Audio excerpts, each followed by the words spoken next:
Hi everyone, I hope you're all keeping well. Welcome to another live ukulele lesson with me, Matt Stead. And I'm kind of excited this afternoon because we're going to have a look at a beautiful Hawaiian arrangement of a song called Mauna Kea. And I'll tell you more about the song in just a minute. Now, I've had quite a few problems with buffering recently with some of my videos. So what I'm going to do is I'm just going to play through the piece once for you, just really simply, nothing kind of super special, just simply as presented, just whilst the buffering settles down, and then we'll get into the tutorial from there. So let's bring in a close camera in so you can see. Here we go. I'll just play it from the top once for you guys. Oh, I just realised I can't actually see my music. Let me just move that. Okay, take two.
There we go. Isn't that a fun piece? I think it's really kind of joyful, which is lovely. Hi Karen, good to see you here. Hope you're all doing well. Um, by the way, I haven't been in a fight. I don't know what's going on, but I seem to have cut my forehead. So I don't know. Maybe I decided to shave my beard in the wrong place this morning or something. I don't know. Craziness. But there we go. There's a playthrough of lovely playthrough of Mauna Kea. Now, the Mauna Kea, most people would know it as the volcano on the Big Island, which is kind of famous. It's had a bit of a bit of an interesting history of late because the US built a big what do you call it observatory up there to observe the stars, and scientifically speaking it's been a really important place of research, but to the native Hawaiians it was always a place of worship, so they're very much against this observatory being up there, so it became a bit of a controversial place in recent times. Now, the song itself, Mauna Kea, is actually named after a sailing vessel which went around the islands, and which itself was named after the volcano. So just a little bit of history there. And this arrangement goes back to 1916. This was originally composed. Sonny Cuhna was the guy who first put it onto paper, 1916, so over 100 years ago, which is amazing. So I found a really old manuscript with lots of Hawaiian pieces of music on, and I started to kind of learn a few of them myself, and I thought it would be nice to kind of arrange a few and kind of modernise them a little bit, because some of the notations are a little bit dubious in places, and kind of bring them up to date, and we'll have a play. And this is the first one we're going to do, Mauna Kea. So we're going to look at some really kind of interesting things, some really kind of quick notes that we've not done before, a new way of kind of thinking about those. We're going to look at some triplets, some lovely, lovely Hawaiian triplets, which is really good. And I'll teach you how I've kind of elongated the arrangement as well, so you can see how it goes. Now, don't forget, make sure you've got your live chat enabled if you can, and please do say hello. If you've got any questions whatsoever, just ping them in the comments whilst we're going, and I'll do my absolute best to get to as many of them as possible. And towards the end of the broadcast, I normally have a sort of 10-15 minutes where I just check to see if there's any questions there as well. But do ask as we go along, because I think it's a really, really important way of learning. Now this one, if you do have a choice, this one sounds better on high G, this arrangement. Normally I try and make arrangements for both high G and low G, but because of the way we need to quickly hit some notes on the G string, high G is best for this one. It will work with either, so if you've only got a low G uke and it's sat on your lap and you're ready to go now, don't throw it out the window. It'll be absolutely fine. We'll make it work. It will just sound slightly different to how I play it, but absolutely fine. And this one's in the key of F. So we know it's in the key of F because if you have a look at the treble clef right at the start, can you see it has one flat next to it? And the key of F is the only major key which has one flat, and it's a B flat. So basically, if you're following the standard notation, most of us will use the tabs anyway, right? But if you're following the standard notation, just make sure that anytime you play a B note, it's going to be a B flat, unless it's got natural next to it. And we know it's F rather than D minor because D minor also has one flat. Every minor key has a certain amount of sharps and flats as well. But we know it's F because it has an upbeat feel and because the first and the last chords are F, which kind of gives the game away a little as we go.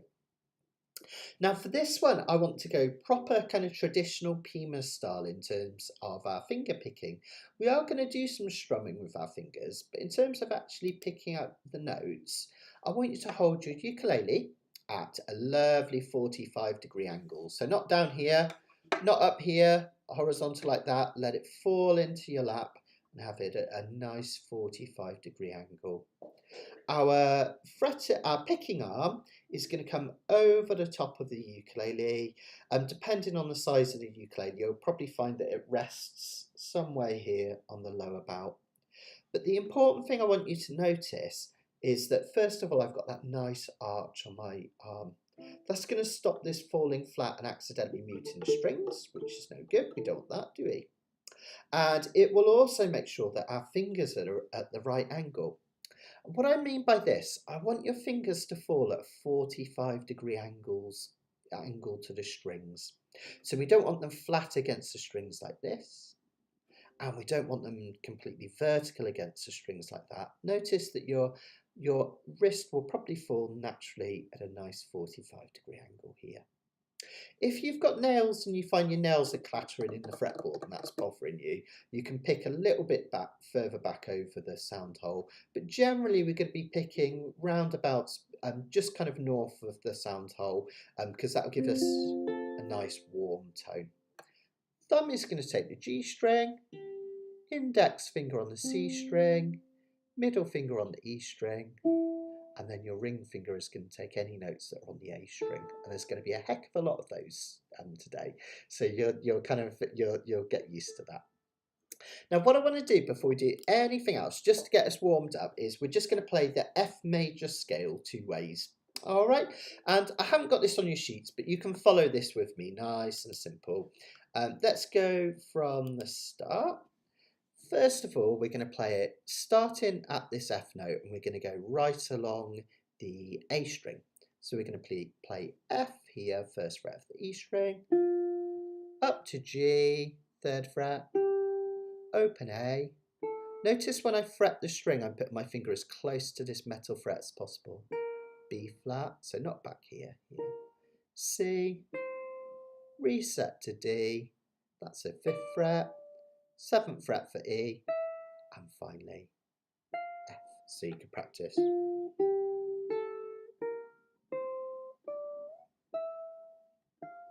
One of my favourite ways to practice is to do 3 notes at a time like this. Go back a note to the second one, the next 3, go back a note, next 3. Isn't that lovely? We call this playing a scale in thirds.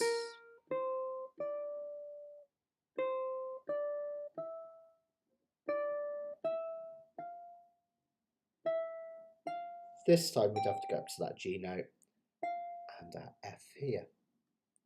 The next way I'd like you to practice the F scale is going up from an F and then back down below it.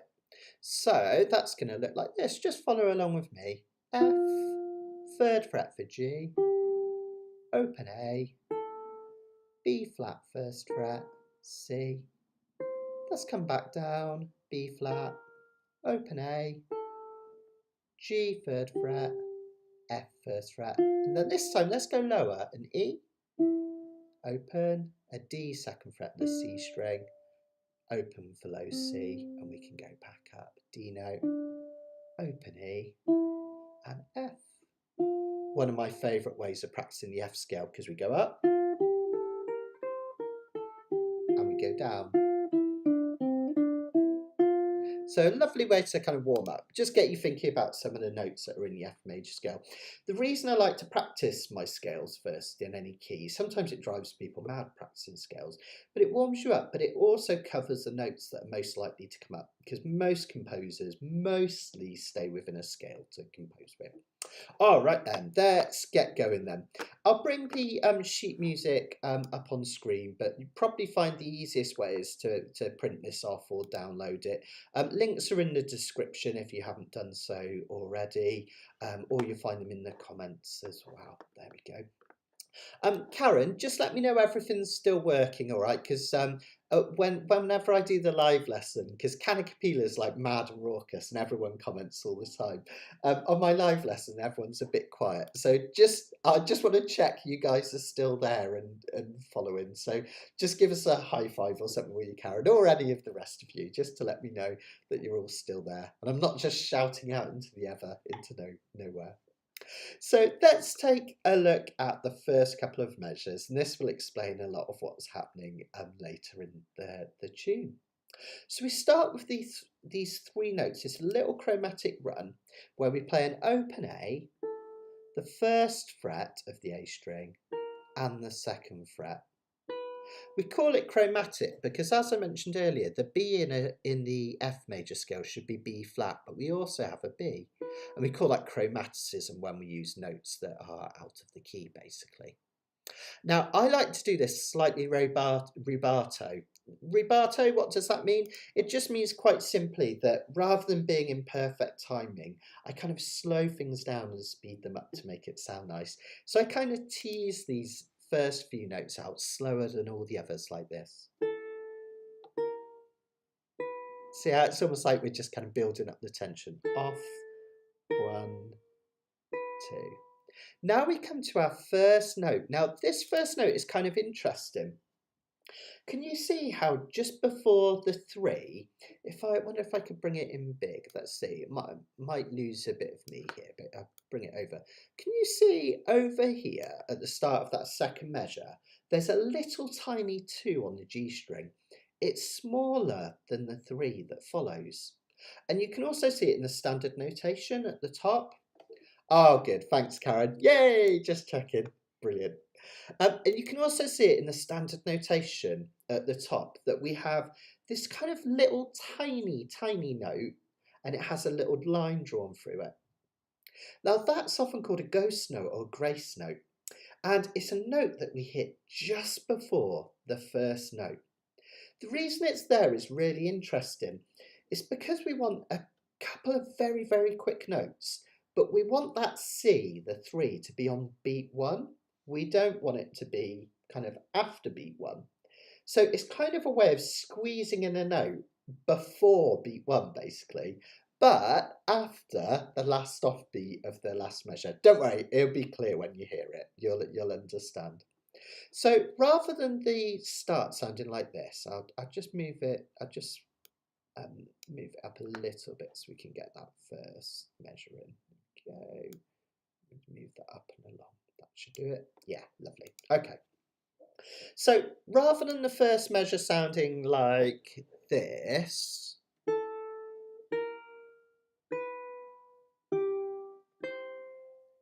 which would kind of be what it might sound like if we put that note on the first measure. Sorry, something like that. it's actually pushed further along. So we get this. Hear how those notes are almost together, that 2 and the 3. Now physically how to do it is like this. Let me just bring that over so you can see what my right hand's doing. Just make it a tiny bit bigger. This thing's always plays up. It goes bigger and smaller when I need it. There we go. Okay, right. So what I'm doing is I'm hitting these off 1, 2, A, B flat, B. Then I put my finger down into this F chord with that high note added before I do anything else. And very quickly I flick the G string in my thumb, and then the A string I like to use my ring finger. You can use any finger, like that. Hi Esther, yay, good to see you, good to see you. Good to see everything went well this morning, Esther, that's brilliant. So we just hit the outside 2 strings. And then the next 3 things, we just fill in the rest of the measure. Now, if you're being really anal about this, it's not quite counted this way, but the easiest way to think about it, I think, is like this. And 1. And 2. Sort of that and before the first one, I should say. And 1, 2, 3, 4. And 1, 2, 3, 4. And 1, 2, 3, 4. Isn't that interesting? It gives a real kind of playful feel to it. So let's practice those first 2 measures again. I'm going to slowly play those first ones as little teasers. Put my finger in the F chord and a quick, and then just strum down with your nails slowly, just using the nail of your index finger. Next measure, we're doing the same thing. We've got that tiny note. So get your G7 down before you do anything else, and then just flick, thumb and finger. Strum down.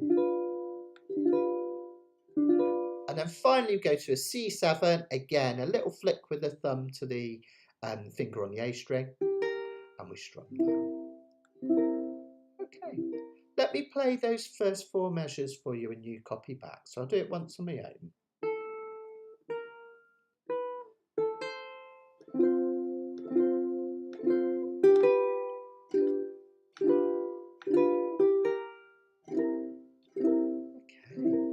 Let's do it together. You got this, guys.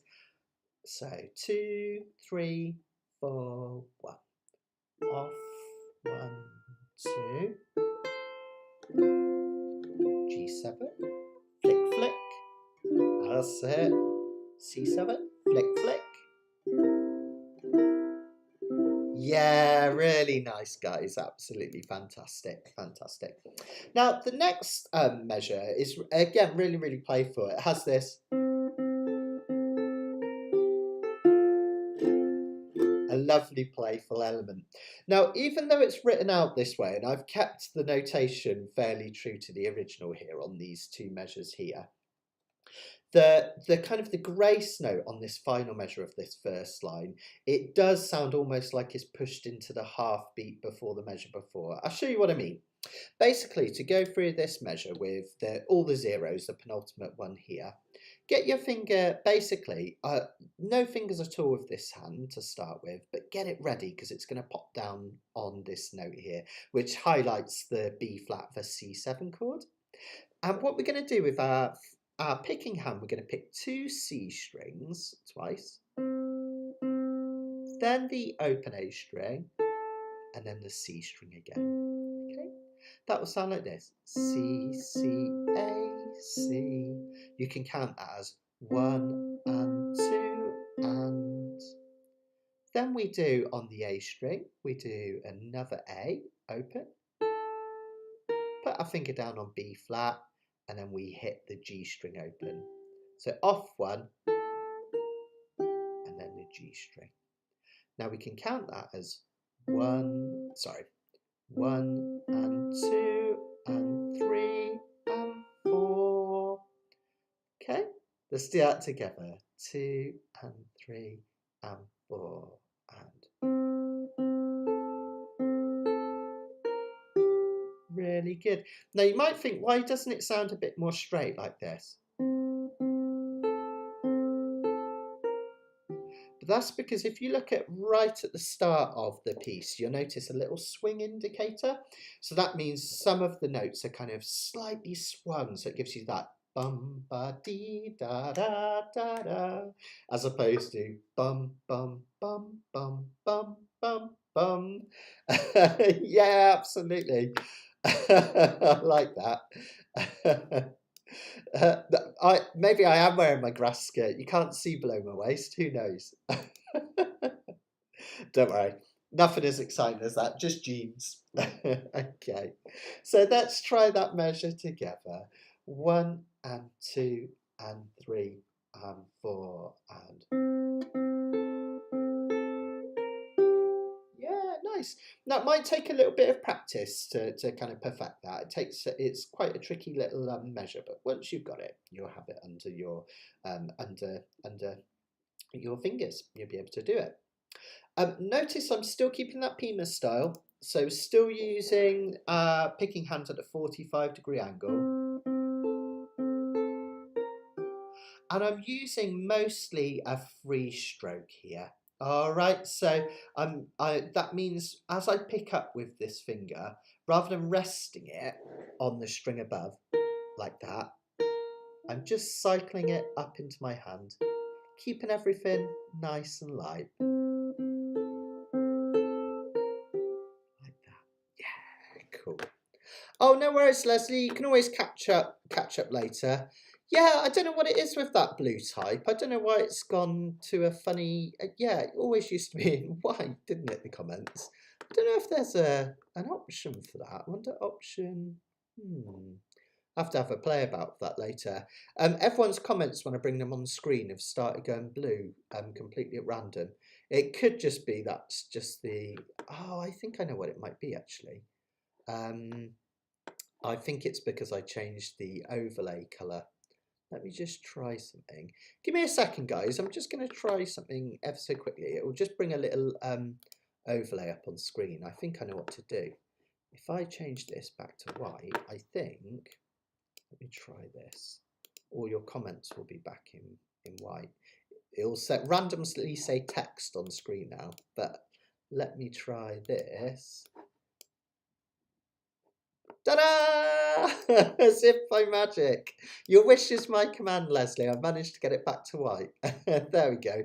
There's always an answer, isn't there? A bit of experimentation you'll find. Oh, that's good. That makes it better for me as well, because I can actually see what you guys are saying. So fantastic. Hi, James. Oh, 7:30 in the morning out there. Amazing. Hi, Karen. Hi, Anushka. Hope you're all doing well. Let us know how you're getting on so far with that, guys. Okay, so at the end of that measure, it's kind of interesting. So we go into the next measure and we've got another one of those grace notes, because you notice it's really small. Sorry, let's bring this bigger again. There we go, that should do it. Okay, now the first note up here in this measure, you notice it's quite small again. But most players, including kind of Hawaiian players that I've seen do a version of this, actually tend to push that note back into the half beat of the measure before. Oh, hi, Joan. How are you doing? Enjoying those arrangements. I hope you don't mind. I've been playing through them, mate. So they're really, really cool. So fantastic. So yeah, I think that's what it was, Anushka. I think it was the Monday theme, definitely. Okay, so that A at the start of this measure, we're going to kind of push back a little bit further. So if we put that together with the measure before, it's going to sound like this now. We're just going to relax that note so it goes into the measure before. So I like to count that as 1 and 2 and 3. Sorry, 1 and 2 and 3 and 4 and 1. And we strum down.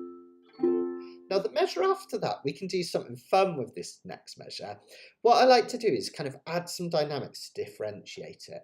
Now everything we've been doing so far has been in the kind of dolce position, hasn't it? In the kind of sweet position nearer the where the body of the ukulele meets the neck. But for this one, what I want you to do is I want you to take your hand back. And as you hit the two notes in the next measure, we're back to that quick grace note again. pull your hands back. It'll give it an almost like banjo-like tone. Now I'm picking those really loud so you can hear them clearly through the internet. But you might want to hit those a little bit lighter. And what it does is it gives a bit of differentiation. We get the warmth of all the other notes, and then that measure sounds that little bit warmer. We call this ponte when we play back here near the bridge, because in Italian, bridge is ponte. Think of sur le pont and all that. French is pont, isn't it? And Italian is ponte. I think that's right. So let's do that first section, the first 6 measures. Okay? It will sound something like this.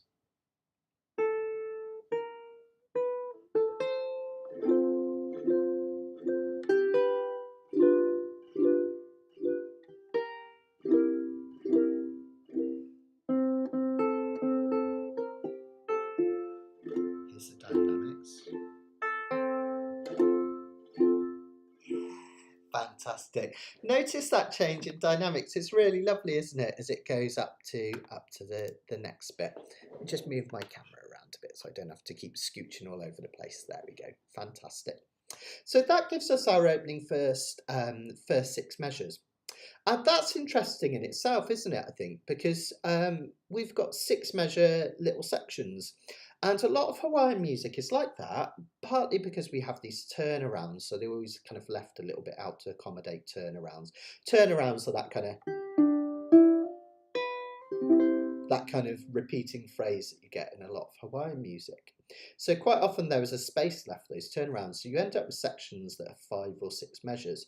Whereas if you think of the blues 12 format, or most jazz and pop music is sections of 8 measures, isn't it? So I think that's just kind of interesting.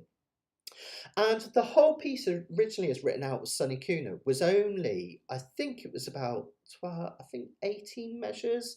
It's quite a short piece. So what I've done is elongated it. So the next section, what I've done is kind of repeating what we do in the first bit. But notice we're doing some strumming now. Now we know it could be strum or kind of a different rhythm, because if you have a look at the notation rather than the tablature, we've got quavers or 8th notes, the ones with flags on top basically. So this time, after we've done our little pick, rather than strumming down 3 times, 2, 3, 4, we're going to do a simple down, up, down, up, down strum. Really simple, like this. Down, up, down, up, down. Okay. So I count that as a kind of and 1, 2, and 3, and 4. And notice that last one, it lasts for a whole crotchet or a quarter beat. Yeah. So the ones before are 8th. I always get confused when I'm doing American to English. So our crotchets are your quarter beats and our quavers are your 8th notes. So we've got 8th notes and quarter note right at the end there basically. So 1, 2, and 3, and 4. Next measure, we do exactly the same thing, only we do G7 shape. 2, and 3, and 4. And then finally, you guessed it, same thing, but on a C7. 2, and 3, and 4. And then we have a repeat of the section we did earlier. And if you want, take it back for the dynamics. Really nice. So we're keeping it nice and light, that section with those strummings. Don't push too hard on your strum because you want the melody notes, da-da, to come through really nice and clear. And then the strum's just like a little bit of accompaniment. Da-da, fill the gaps.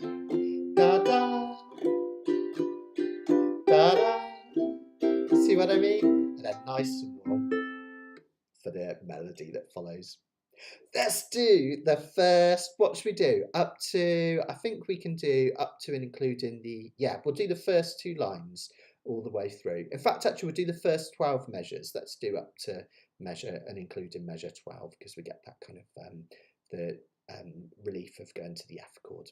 Okay, nice and slow from the start. Remember, rubato these first few notes. So just play them in time for me, nice and slow.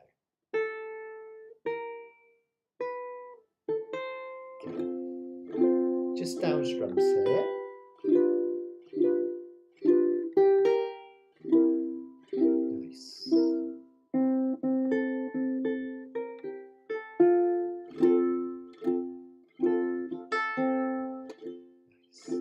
strums. Down, up, down, up, down. Down, up, down, up, down. Down, up, down, up, down. Whoops.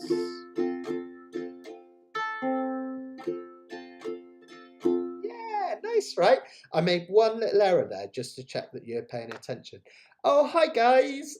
Good to see you. Lisa's here and Indrani too. Fantastic, fantastic.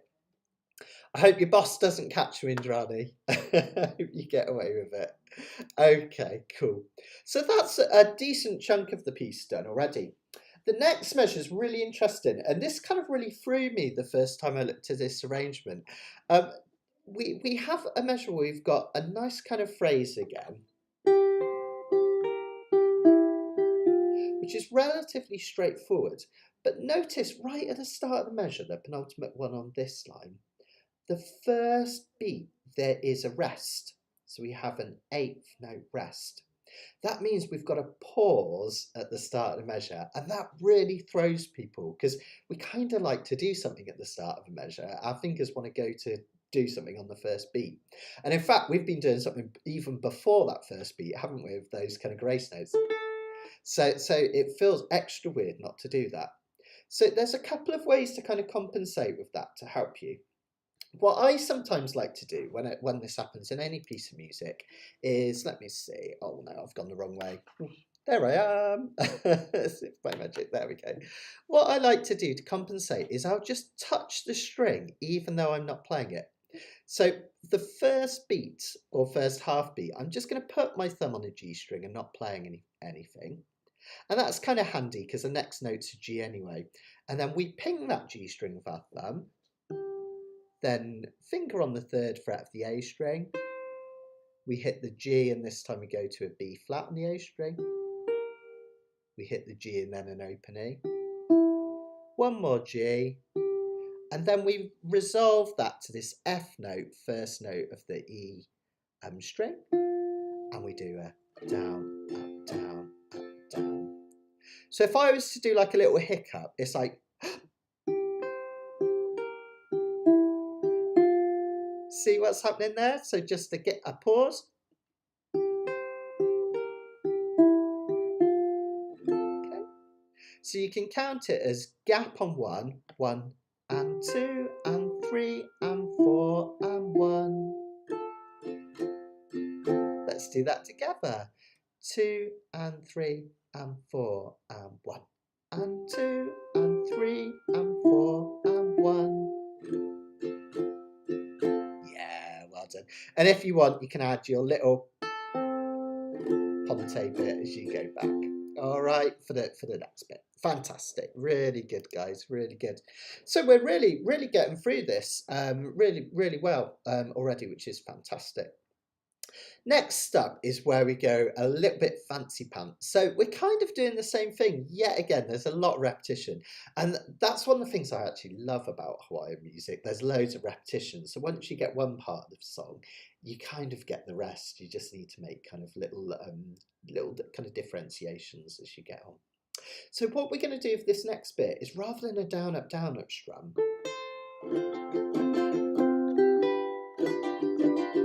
we're going to do some lovely Hawaiian triplets.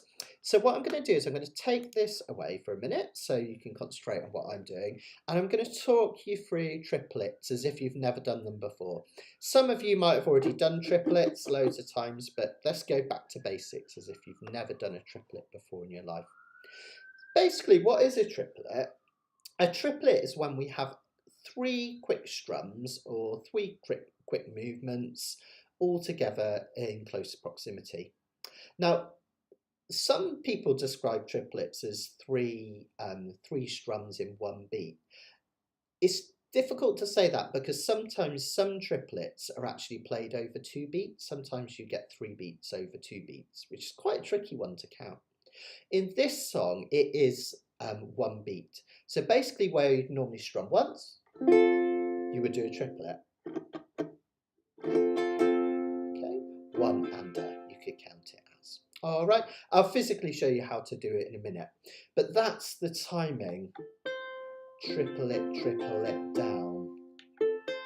1 under, 2 under. All right, so you get that feel for it. Now let's have a look at the physics involved with these triplets. Let me come in close, Cam. Now I kind of like to teach these in 3 parts. The first is we're going to strum down using the nail of our index finger. Now that's how most people play and teach triplets. I'm going to show you another version of them in a minute, which I think is actually nicer, but I'm kind of going to do it the way that people always teach it, just because then if you've seen and you've tried from other teachers, it won't feel too foreign to you. Okay, so we're going to come down with the index finger over the strings. Notice my thumb is held up. It's like I'm hitching a lift. That is super, super crucial. If I was to bring my thumb down, the next movement I need to do a thumb movement down. I need to bring it down over the strings. Well, if I've kept my thumb down, I've then got to add an extra movement in to be able to do the next bit. Whereas if I keep my thumb up as if I'm hitching a lift, I can just turn that thumb into the strings. That brings up something else. Notice that I'm kind of windmilling my hand in towards the ukulele. It's not straight like this, like a kind of a very kind of horizontal movement, which would be uncomfortable. It's like my thumb is actually coming in towards the uke as I strum down. So nail, thumb, nail, thumb. Now you will get 2 sounds from this. I kind of think of it as, imagine triplet as a 3-syllable word. I know it's not, but imagine it is like triplet, triplet. You get the sound of the triple, but it's 1 movement. And that's going to be really crucial when we speed things up in a minute to get it really smooth. It wants to be 1 movement. Again, if your thumb comes down, that's got to be at least 3 movements, right? 1, 2, 3, which is no good. We want it 1 smooth movement. So just practice that. Triple, triple, triple. Now you're actually 2/3 of the way there, and the next bit's easy peasy lemon squeezy, because our hand's down here. The next thing we do is we just touch with the pad of our finger coming up. And it doesn't really matter if you don't hit all the strings with this finger. Don't feel like you've got to stroke it over all 4 strings. Even if it just bounces off the bottom couple of strings, that's absolutely fine. So we get triple, triplet, triplet. That's not so bad, right? Triplet, triplet, triplet. Okay. Now what you want to do is practice those and try and eliminate the gap. Like that. Chocolate. Chocolate. Hi Alistair, I love that. That's really good. Chocolate. I'm going to use that. Fantastic. Yeah. And I guess it doesn't really matter. It doesn't affect swing too much. I guess there's a little bit of swing to it because the first beat is longer, isn't it, than the next 2. But because we're covering 1 beat, just keep it relatively straight. We'll get the swing from the next bit, so keep it relatively straight. All right, for triplet. Okay. Now, I'll show you how I'd like you to practice this. Try not to put a gap between your triplets and go really, really slow like this. Triplet, triplet, triplet, triplet. Finger, thumb, finger, finger, thumb, finger, finger, thumb, finger, like that. Triplet, triplet, triplet. Another thing that can help you is if you do a little circular motion. Can you see how I'm kind of doing that circular motion? Keeps you in lovely time there. Then gradually increase the tempo. You don't have to keep up with me, but you could kind of go really, whoa, crazy fast the more you practice it. Start slow and practice it. a little bit faster each time. Now, my favourite technique, and I've noticed a few Hawaiian players do this. This is something that I find really, really comfortable. Oh yeah, Charlie Brown's on my watch. Yeah, I love a bit of Peanuts, as you know. So his arm's telling the time there. That's it. Oh, I like that. Oh, I see. Charlie Brown. Charlie Brown. You guys are amazing. I love that. That's brilliant. Thanks, Lisa. I get what you're saying now. So this is my favourite way of doing it, as I say, that I've seen other Hawaiian players do as well. And rather than just using your index finger on the down strum, try opening up all 4 fingers like this over the strings. It kind of gives it a thicker sound. It makes it lighter in some ways as well, I think. And it also means that the movement, you haven't got to do so much wrist because the fingers are creating a movement. So just see how it's not kind of really flamenco-y, just allowing those nails to come down. And then follow that with the thumb. Triple. Okay, if you find the other way easier, that's fine, all right? But that's how I do it. And then I just come up with my finger a bit further back here. So triple, triple. See how smooth I can make that because of the movement. It just feels so natural. Triplet, triplet, triplet, triplet. I can speed it up. Sounds like a steam train taking off, doesn't it? Not taking off, it's not going to fly. Leaving the station and gaining momentum. All right. So that's your triplets. If you can't put them in straight away in the piece, don't panic. It might take a little bit of practice to get those up to speed. Now, as I say, we're going to put those in the space of 1 beat. So if we have a look at measure 15, the very bottom line of the piece, let me bring it on into position again, just in case anyone is following on screen. Most of you have probably downloaded this anyway, I should imagine. Here we go. Okay, cool. So what I'm going to do is I'll give you the timing. I've got my quick grace note and my C note, the 3. Okay, really quick. Then I'm going to do triplet down. Okay. About that tempo. So you can count it as a 1, 2 and a 3 and a down. Triplet down. If that's too fast for now, slow it down. Triplet down. Triplet down. Triplet down. Okay, and keep it nice and light. And what we do is we do that for the next 3 measures like this.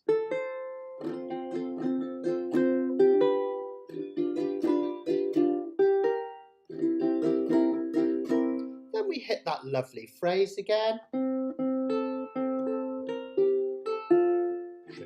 Triplet down. And you can come back on your ponte. Yeah, let's try it. Let's give it a go. Let's give it a go. Now, this might be the hardest bit, so just give it your best and we'll see how we get on. So, measure 15. Let's have a look from measure 15. 1, 2, 3, 4.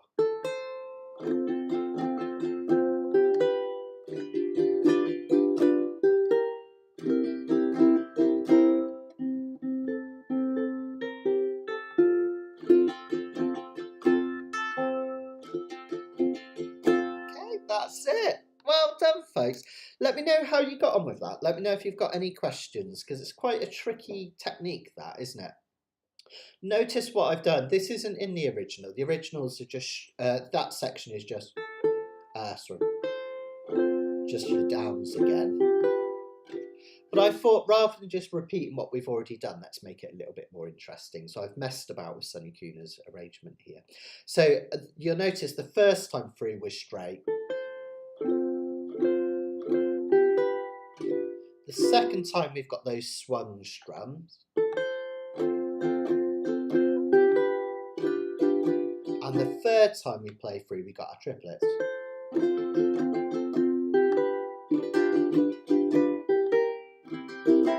And it just keeps things interesting. It means the kind of the arrangement is growing and it becomes a bit more sophisticated as it goes along, which is really, really sweet. So yeah. I agree, Laura. Chocolate is definitely better than sausages. Thanks for your lovely message on Facebook earlier as well, Laura. It's very kind of you to care, so really appreciate it. I've had a few issues physically this week, guys, so I'm a little bit under the weather, but I'm soldiering on through. I told Laura earlier I'm on coffee and adrenaline, and it's getting me through. So if I seem a little bit more placid than normal, that's all it is. I've got a few boring physical problems going on at the moment. Doctors tomorrow, so hopefully they'll sort me out. Okay, so let's have a look at the last section then. We've got one more section which starts up here on measure 21 then. We've gone really quick today.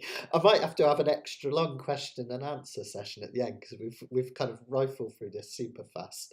But I'm going to take that as a compliment to you guys because you all seem to be coping really well from what I'm hearing, which is great. So the next section from this 21 starts the same as we've just been doing with these triplets again. Triple it down. Triple it down. Triple it down. Then we've got a lovely little run again. 1 and 2 and 3. I'll do that again, sorry. 1 and 2 and 3 and 4 and 1. And at that point, we're back to just our down and up strum. Do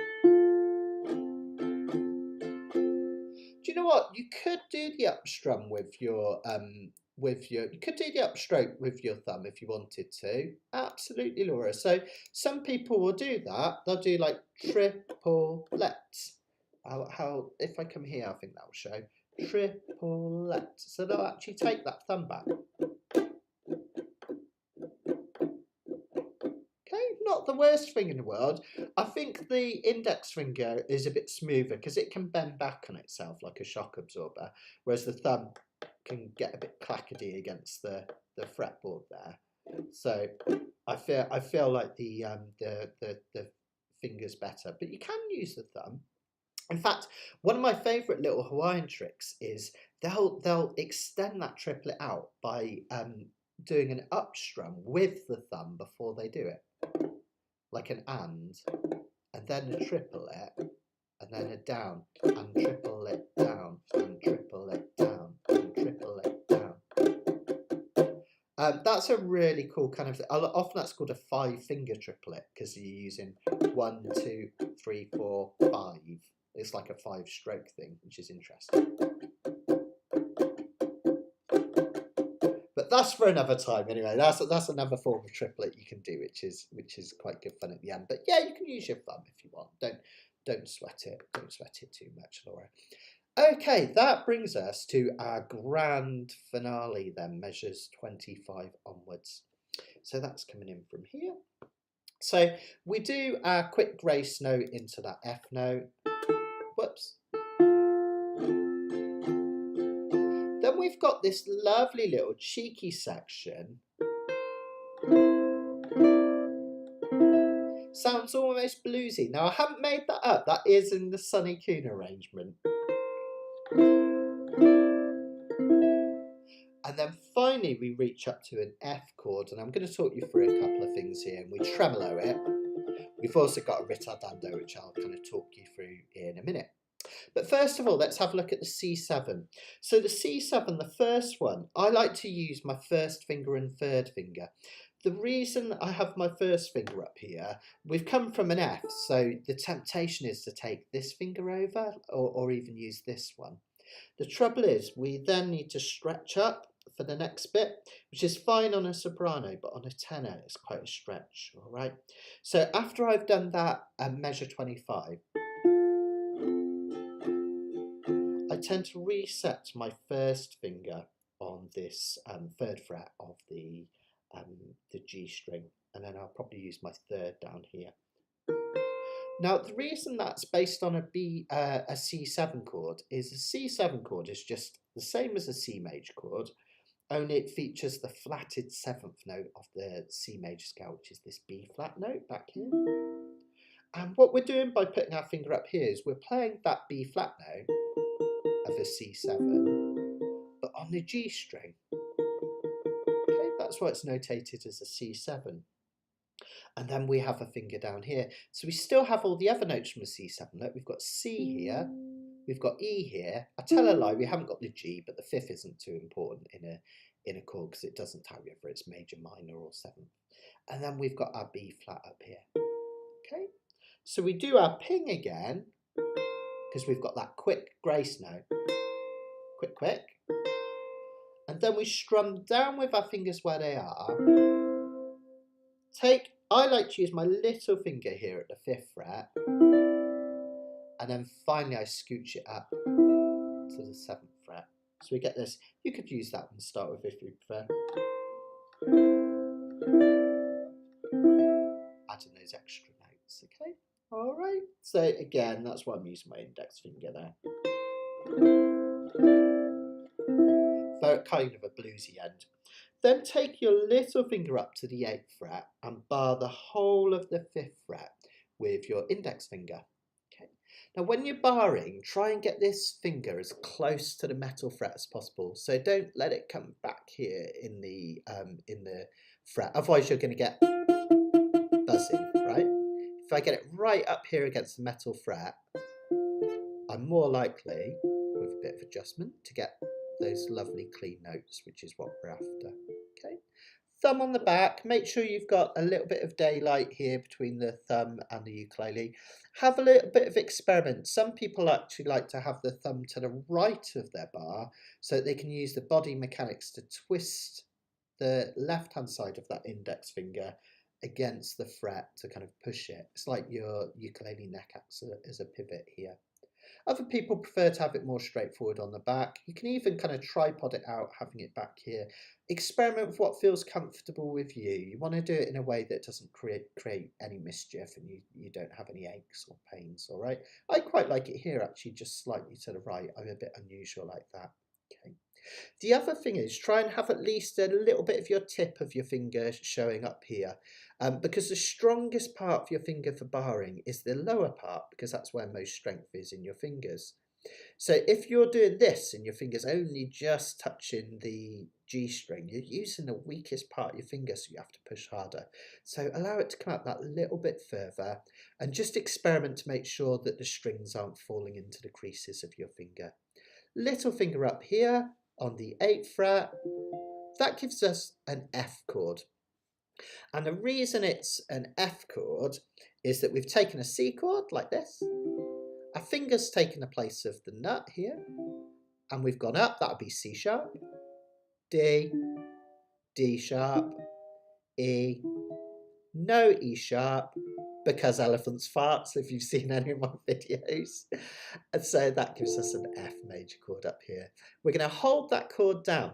Now, can you see on your sheets, that's bringing in the iPad here, on your sheets there's a really funny kind of marking at the end of below those notes. Can you see it there? Kind of looks like 4 stripes underneath. Hi Joanna, good to see you. There you go. I hope you're keeping well. Hope you're doing all right. Better late than never, eh? You can always catch up later on, don't worry. So you notice we've got that funny marking. It kind of looks like 4 black stripes, doesn't it? Going across. Now, when you see that marking, it means that we're going to do a tremolo strum. All right.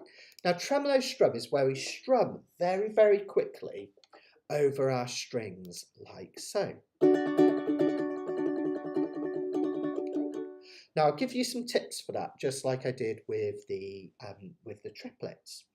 So, first off, when you're doing a tremolo strum to get the speed up, it's just either the tip of your nail, if you've got a long nail like me, or if you haven't got a long nail, you can use the very tip of your fingertip. You don't have to have a nail there, but just the tip of that is brushing over the strings as we go up and down, okay? Now there's loads of other things. In fact, I'm going to get rid of this so you can really see. There's loads of other things to think about here as well. Another thing that I do, you'll notice, is that my thumb comes out here and these 3 fingers drop down. It creates an equal weight. Now, you might think 3 fingers are going to be heavier than 1 thumb, especially because I've got a heavy wooden ring on this one. But actually, this part of your hand has quite a lot of flesh on it because it's got this kind of part of the thumb where the thumb is attached to the palm, which is quite heavy. So to compensate for that, if you splay these three fingers out, it creates a nice balance. And as you move up and down, it will feel kind of equal, your thumb and those three fingers, which is really nice. Now the movement is largely coming from my wrist. When I strum, remember, I mostly get to make movement from the elbow, but here we're doing a wrist movement. And notice that my wrist is rotating. It's not kind of up and down, which is really painful. My wrist is actually rotating as I do it like that, a little shake, okay? And then another thing, keep it super light. If you've been watching my fingerstyle course, you'll notice I mentioned this in one of the videos. The faster you strum, I believe the lighter you should strum, because you're going to get the volume of those strings moving fast and your hand moving fast over the fretboard. If you push too hard, your finger's going to hit the fretboard, it's going to get caught up in the strings, it's going to be really uncomfortable.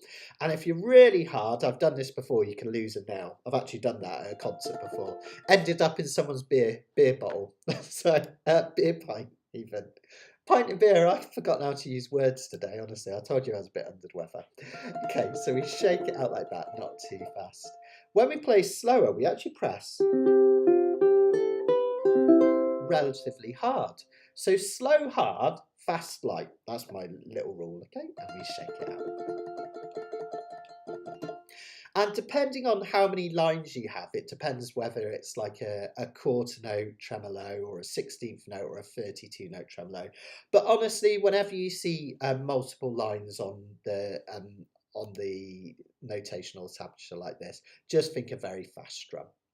Now, it doesn't matter too much anyway, because you'll also notice here, if I move this down, we've got a rit mark, which means ritandando or slow down. So as we go through that measure, we're going to start fast and we're going to gradually slow that strum down. And then whenever we feel ready, one final strum on the F major that follows. All right, so that would sound like this. Where are we? You can keep it going for as long as you want. It doesn't have to be exactly 4 beats. And if you like, you could be super cheeky and do a little flick at the end, or a big down strum, or just let it ring out. Okay, let's try that last section then. Let's give it a bash, guys. I'll bring the sheets on screen one last time. We'll try that whole section, and then what I'll do is I'll put the whole thing together, and then we can have any questions at the end. I'll just leave that there for you. Okay, right. So let's go from measure 21 up here. All right, so we can kind of have a little run in. Nice slow tempo, we won't go too crazy fast. 1 and 2 and 3 and 4.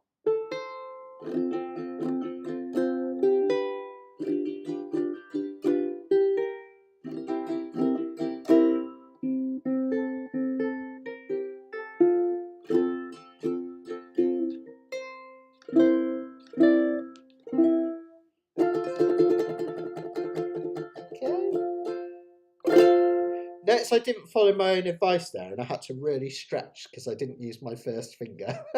Sometimes it's do what I say, not what I do. Let's try that one more time. I'll slow it down a bit. 1 and 2 and 3 and 4.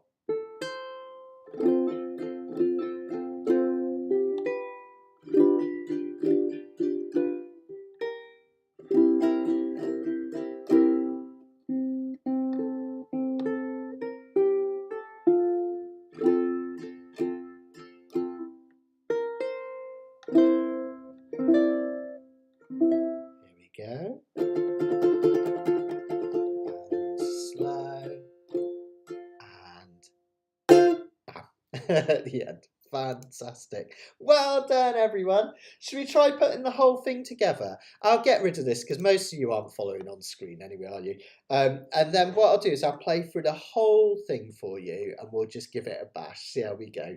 I won't go crazy fast. Let's keep it a little bit below speed. I did a demo version at the end, at the start of the at the start of the episode if you're watching back, all right, so you can see it played at tempo. Let's go nice and slow. So it'll be about this.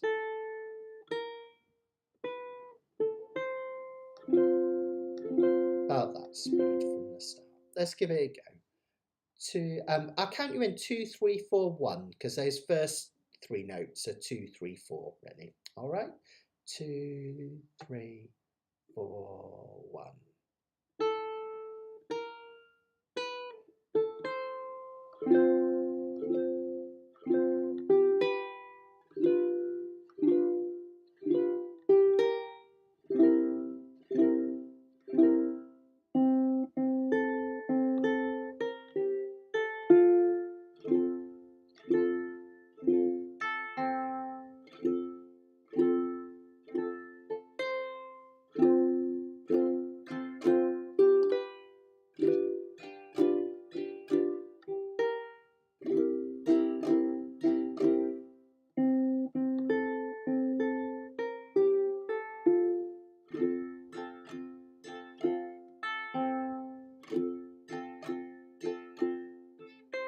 Whoops. Oh, sorry, guys. I forgot that bit. Let me go from measure 11. So sorry, guys. Measure 11.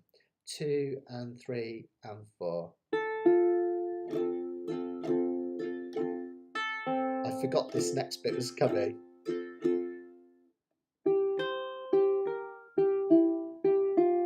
There we go. Sorry, guys.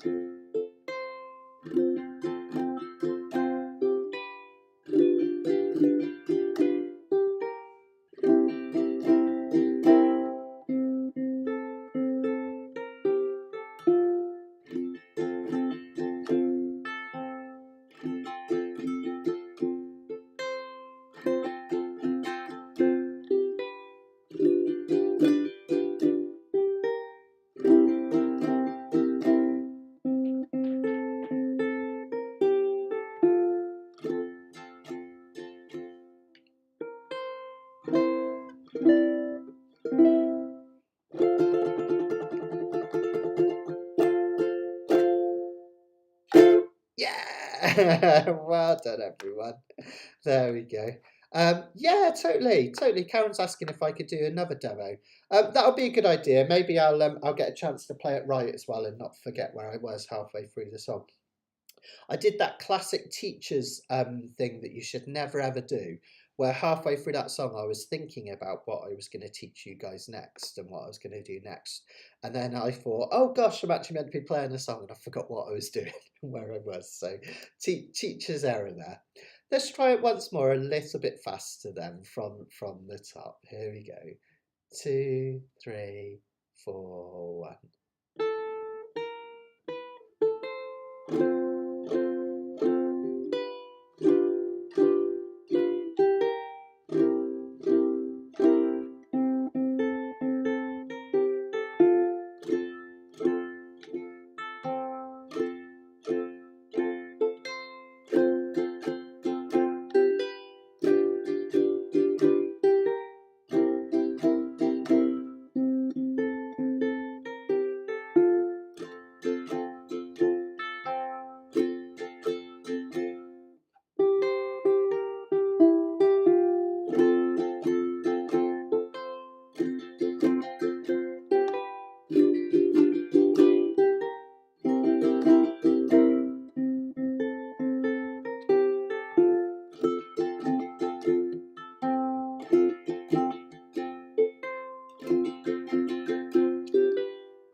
There we go. Wasn't that fun? Oh, I love it. It's such a sweet piece. I just think it's absolutely lovely. A lot of early Hawaiian stuff is quite interesting.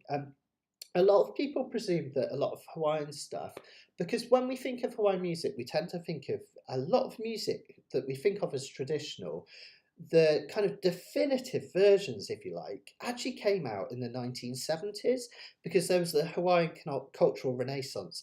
So you had people like Sonny Chillingworth and Gabby Pahanui who were playing slap key guitar and kind of playing these traditional Hawaiian tunes.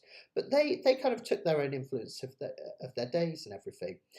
But originally, a lot of early Hawaiian music is very European sounding, and that's because it was taught to them by missionaries and also via the kind of the Admiralty and the monarchy as well.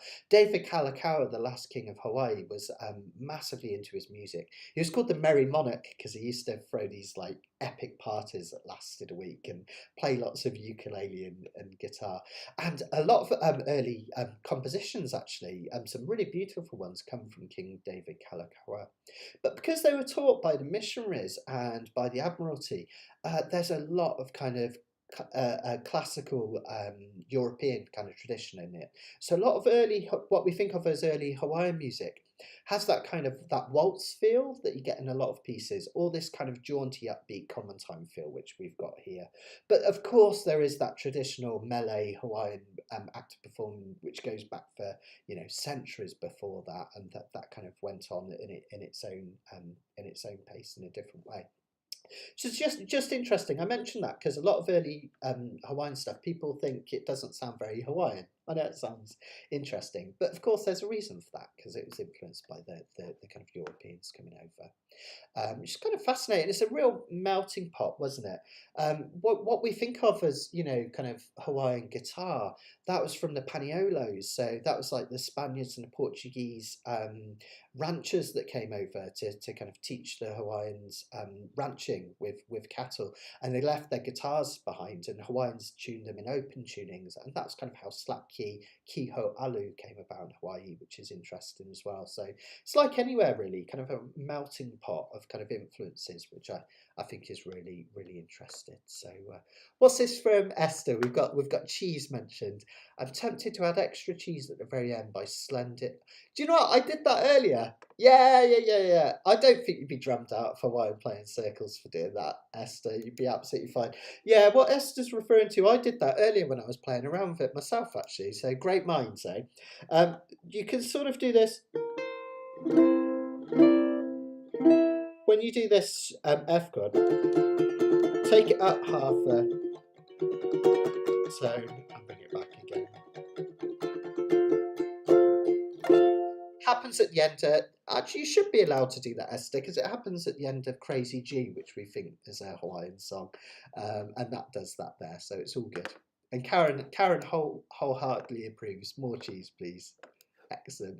Oh, good. Thanks, Karen. That's really nice to hear. As much as anything, if I can just share these nice kind of early Hawaiian tunes and arrangements, that makes me feel really happy. So I'll do some more of these if you guys are interested. I've got lots of these that we could have a look at, which is great. I like to big up other teachers as well. So if you're into this type of music and you want to do more of the Hawaiian stuff, if you check out Jeff Peterson's Ukulele Corner, he's got some amazing arrangements of early Hawaiian tunes, which is well worth looking at, and lots of arrangements of stuff from the Cultural Renaissance as well. So definitely check that out, jeffpeterson.com. And Chone is there. I'm probably mispronouncing your name terribly, Chone. I'm so sorry, but he's got some amazing books. I've just written a blurb for one of his books, which has a really, really great kind of, it's lots of fingerstyle arrangements using alternate tunings. So like Hawaiian taro patch tuning and Hawaiian wahine tuning, which is really, really interesting. So that's worth checking out as well. Chone Galvez. So I'm sure I'll put a link to his website on my Facebook later, and you can check that out. So lots of great stuff out there. Brian Tolentino's another great teacher who does a lot of Hawaiian stuff. Well, there's lots of them out there. So yeah. Oh, thank you, Lisa. Thank you. I'll get there. I've got lots of blood tests tomorrow, so you guys, some of you guys know because I always overshare on these things that I've had a few issues with my heart and stuff over the years. So I'm on so many medications for my heart. Sometimes they kind of mess about with my thyroid medication because I have a thyroidism as well, so I get really tired if my meds aren't working, and sometimes my statins, for some reason, they muck about with, and my blood pressure meds as well. They muck about with um, my thyroid meds, and when it does that, I just get really tired. So I woke up this Monday. Honestly, I felt like I just ran a marathon. I got out of bed. I was like so achy and tired. I've been doing COVID tests all week because I've been so paranoid about it, but I'm pretty sure that's what it is. So it's not a big deal. Hopefully, they'll sort out, they'll rebalance my meds, and then next week I'll be like back to it and get and kind of get back to it full of beans. So hopefully I didn't show too much. I wasn't too like placid for you. Maybe it's good anyway if I'm a bit more relaxed. Sometimes I can talk at a million miles an hour, can't I? So yeah, Spanishy style stuff as well. Yeah, we could do that. Malaguena and stuff like that. That could be fun, couldn't it? Yeah, absolutely. Let me have a think. Yeah, totally. I love Tony Mizen's work. He did a concert here a while ago, which was absolutely fantastic with Paul Mansell. I think it was our last concert before lockdown. I think, yeah. Talking of being away and stuff, and the next live lesson. Every October, I take the family away just for a little break before the madness of Christmas and everything happens.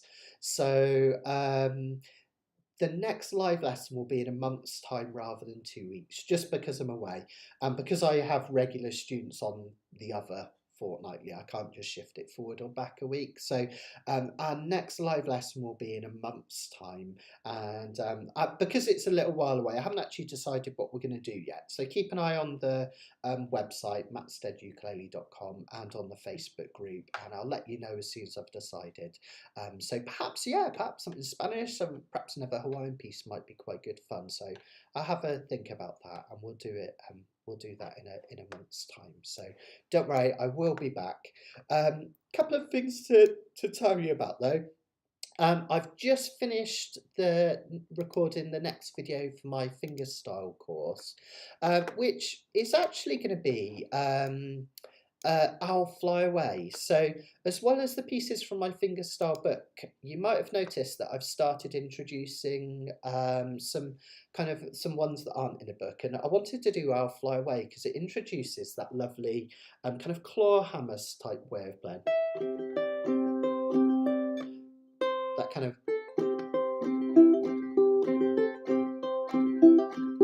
So we're gonna have a look at that in that video. So it's all recorded. It'll be up soon. Like.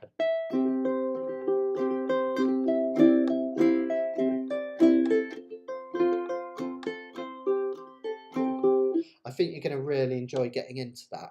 So that one's, if you're not already subscribed, gold subscribers get that as part of their subscription each month. And I'm adding to the fingerstyle course each week. I think there's like 8 or 9 videos up there, and eventually there's going to be 25, I envision, for the whole thing. So much more to come. So that should be available. I'm literally just watching it upload on my other computer, on my other broadband connection now. So that should be up Friday. I should think that should be available. And yeah, I've done a little here we go, there's the thing for it. So we're going to do Clawhammer Ukulele, I'll Fly Away. Don't forget, our next Capella is this Monday coming up, and we're going Halloween. We did the mash, we did the monster mash. Because I'm away Halloween week, I thought we'd do our Halloween special a week early. So join me this coming Monday for the next Capella. That's 6 o'clock UK time, and we're going to go mad and do some Halloween songs. We've got the obvious kind of classics like Monster Mash, but then I'm going to do some more esoteric things, like we're going to do The Killing Moon by Echo and the Bunnymen and Creep by Radiohead, some kind of interesting things, which is stuff like that. And don't forget, thanks Esther for reminding me, don't forget, if you can, to support the channel, if you can just like the video, not the individual comments, the actual YouTube video, that just helps the algorithm, bots pick it up and send it around. So that would be a really great help if you could. I'd really appreciate that, guys. That would be amazing.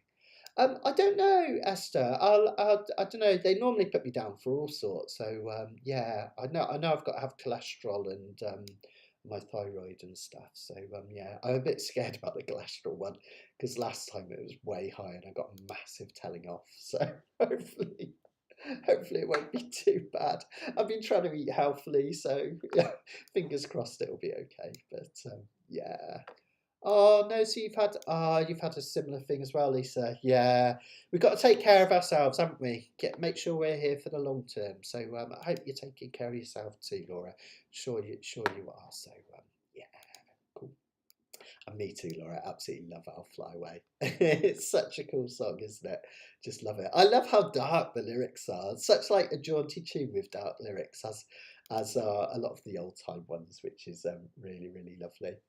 For those of you that didn't see Canicapila on Monday, I've got another new single out as well. So this Friday at 5 o'clock, I'm going to have we're going to have the next single coming out, The Wend, from my album, Pocket Symphonies. So look out for that. That'll be 5 o'clock this Friday on YouTube. I'll put it all over Facebook and stuff as well, so you'll see it there. And I've got a release date for that. So remember, 6th of November. That's when my album Pocket Symphonies is coming out. It'll be available on iTunes and Apple Music and Spotify, all those places. But you'll also be able to get a nice gatefold CD as well, which is in production at the minute. Right, I think I've told you everything I need to tell you about. I haven't had any questions coming through, so I'll probably love you and leave you, and we'll catch up pretty soon. Hopefully I'll see some of you on Monday for Canicapila. If not, I'll see you on the Facebook group, Uke Students Hangout, remember, or I'll see you in 4 weeks for the next live lesson. Take care of yourselves, stay healthy, and Uke on, and I will see you soon. Send in all my love, guys. So take care. Oh, hang on, one more comment. Oh yeah, fish and chips and all that kind of stuff. I know, I'm terrible. I'm vegetarian, but I'm like the least healthy vegetarian in the world, Joanna. You think like veggie, I'd eat all salad and stuff like that, but I'm terrible. I like my chips and I like my fried food, so pizza and all that. So yeah, I've got to be better. We can do it. We can do it. It's all good. All right, take care, everyone. We'll see you soon. Happy Uking.